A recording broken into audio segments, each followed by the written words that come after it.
మన రాష్ట్రంలో ఇతర రాష్ట్రాలతో వచ్చిన కొన్ని ముఠాలు బస్సెస్లో దొంగతనం దోపిడీలు కూడా చేస్తున్నారు అని సమాచారం వచ్చింది. దీని భాగంగా మొత్తం రాష్ట్రంలో బస్సెస్లో తనిఖీ చేయటం మొదలైంది. ఇది మన ముగ్లా ఇన్స్పెక్టర్ గారి ఏరియాలో కూడా ఇంతకుముందు 3 ఆఫెన్సెస్ జరిగినాయి. దీని భాగంగా వాళ్ళు కూడా ఇక్కడ బస్ స్టాండ్లో తనిఖీలు మొదలుపెట్టినారు, తనిఖీలు ముమ్మరం చేస్తున్నారు. నిన్న రాత్రి దాదాపు 12:30 ఆ ప్రాంతంలో ఇన్స్పెక్టర్ మొగలయ్య ఆయన టీంని తీసుకొని సిబ్బంది తీసుకొని ఇక్కడ బస్ చెకింగ్కి వచ్చినప్పుడు ఒక బస్లో ఆయనకి ఇద్దరు కొంచెం సస్పిషియస్ పర్సన్స్ కనపడినారు. వాళ్ళని కిందకి దించిన తర్వాత మాట్లాడుతున్నప్పుడు వాళ్ళు వెపన్ తీసుకొని ఇన్స్పెక్టర్ మొగలయ్య తర్వాత సిబ్బంది మీద ఫైర్ ఓపెన్ చేస్తున్నారు.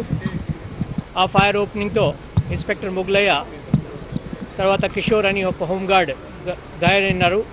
అదేవిధంగా ఒక constable Lingaiah and home guard Mahesh వాళ్ళిద్దరూ ప్రాణాలతోని పోయినారు. అది చాలా దారుణమైన విషయం.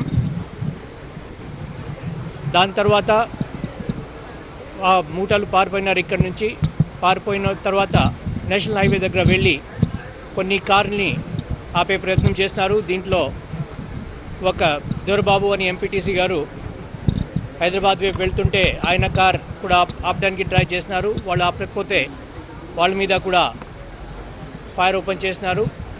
ఆ దొరబాబు ఎంపీటీసీ గారికి కూడా షోల్డర్లో అయినాయి.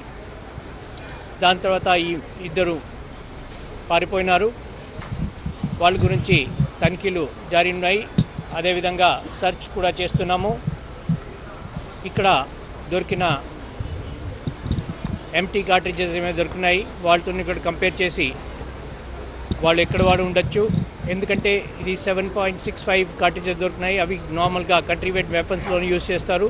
ఇటువంటి వెపన్స్ నార్త్ ఇండియాలో దాదాపు యూపీ బీహార్లో చాలా కామన్గా వాళ్ళు యూజ్ చేస్తున్నారు. సో దీన్ని బట్టి మిగిలిన అన్ని ఇన్వెస్టిగేషన్ జారీ ఉన్నది.